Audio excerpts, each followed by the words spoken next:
The manor of Blackwood Lane had been abandoned for years. A withered Victorian structure, its broken windows and sagging roof seemed to repel even the bravest souls. Yet on some nights, faint lights glimmered through the cracked panels, and soft echoing whispers carried on the wind. Local town people said the manor was owned by Lord Blackwood. In the late 18th century, Lord Blackwood was jilted by his beloved bride-to-be. Heartbroken on his wedding day, Lord Blackwood was never seen again. Elena, a freelance photographer, has always been drawn to places with a dark history. The manor was her latest obsession. One cold, misty evening, she decided to capture its haunting beauty. Armed with her camera and a flashlight, she crossed the rusted gate, its hinges groaning like a wounded animal. The air was thick with damp and decay. As she stepped onto the porch, the wooden boards screamed beneath her feet. Before pushing the heavy front door open, it swang wide with a reluctant moan, revealing a grand dust-covered foyer. A cracked chandelier hung above, its crystals swaying gently.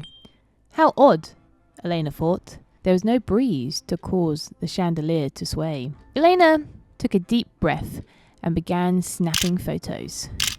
The flash illuminated fragments of the manor, a once elegant staircase, a toppled grandfather clock, and faded portraits whose subjects seemed to watch her with hollow eyes. Elena thought these portraits must be of Lord Blackwood. One portrait caught Elena's eye.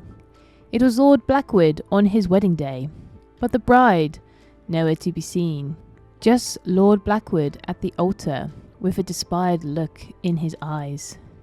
As she moved deeper inside the manor, the temperature plummeted.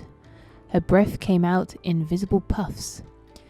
She reached the parlour, where a massive fireplace stood cold and lifeless, but above the mantel was a mirror, and in the reflection, Elena saw something that froze her blood.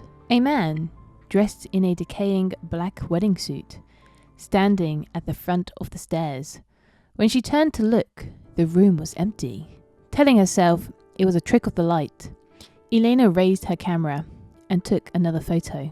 The flash revealed the man again, now closer. Panic surged, but Elena couldn't move. She took another photo. This time, the man was right behind her. The camera slipped from her fingers as icy breath brushed against her neck. A voice, barely above a whisper, spoke. "My beloved, you came back." Elena turned, but the room was still empty. She grabbed her camera and bolted for the door, her heart hammering. As she reached the porch, she glanced back. The man was standing in the window, watching her. That night, Elena developed the photos, her hands trembling. Every image contained the heartbroken groom, closer and closer, until the final shot. A pale hand reaching out of the photo for Elena's hand. The next morning, the townspeople found Elena's camera lying on the front steps of the manor. Of Elena, there was no sign of her, except for a new face in Lord Blackwood's wedding portrait. It appeared to be Elena in a wedding dress, eyes frozen with external terror, while standing next to Lord Blackwood. His despaired eyes changed to glee and excitement, as his bride had finally returned to him.